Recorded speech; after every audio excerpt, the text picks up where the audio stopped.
अस्सलामु अलैकुम जाने जहाँ में खुश आमदीद। आज हम एक नया नावल स्टार्ट करने जा रहे हैं जिसकी आई थिंक हम सभी को ज़रूरत है, और ज़िंदगी में किसी न किसी मकाम पे हमारा ये सफ़र शुरू होता है। कौन सा सफ़र? रब से जुड़ने का सफ़र।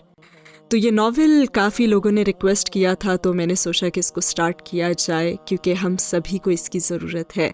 मैं बहुत एक्साइटेड हूँ इसको पढ़ने के लिए क्योंकि मुझे भी इस वक्त ज़िंदगी के इस मरहले में इसकी फिर से ज़रूरत है। मुसन्निफ़ा हैं इसकी उम्मे हुरैरा। देखते हैं हमारा ये सफ़र कैसा जाता है और किसकी ज़िंदगी में क्या तब्दीली आती है। तो सपोर्ट करना हरगिज़ ना भूलिएगा। शुरू करते हैं ये सफ़र अल्लाह के नाम से। आज फातिमा की काफ़ी अरसे बाद उससे मुलाकात हुई थी।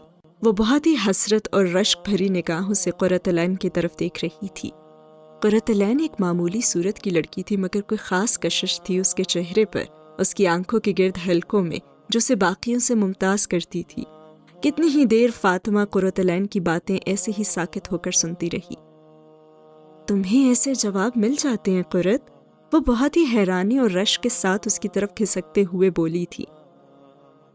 फातिमा, जब इंसान अल्लाह की तरफ दिल में हिदायत की तड़प लेकर आता है ना, उसकी किताब को थाम लेता है, उसकी एक एक बात पर सच्चा यकीन करके इताअत करता जाता है ना, फिर उसकी ज़िंदगी में ऐसे ही मौजज़ात रोज़ रूनमा होते हैं। फिर वो अर्श पर मुस्तवी रब अपनी आयात के ज़रिए ना अपने इस बंदे को तसल्लियाँ देता है, सिखाता है, समझाता है और संभालता है।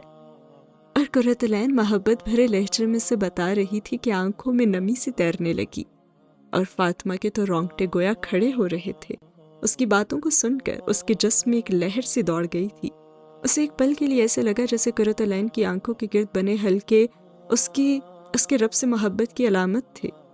हाँ, वो भी तो कभी किसी इंसान की मोहब्बत में ऐसे ही अपनी आंखें काली करती रही थी, मगर अब ठोकर लगने के बाद उसे एहसास हुआ था कि दुनिया का हर रिश्ता फ़ानी है, खुसूसन हराम ताल्लुकात, जो इंसान के अंदर के सुकून को ना बर्बाद कर देते हैं और उसे अपने आप से भी और उसके रब से दूर कर देते हैं।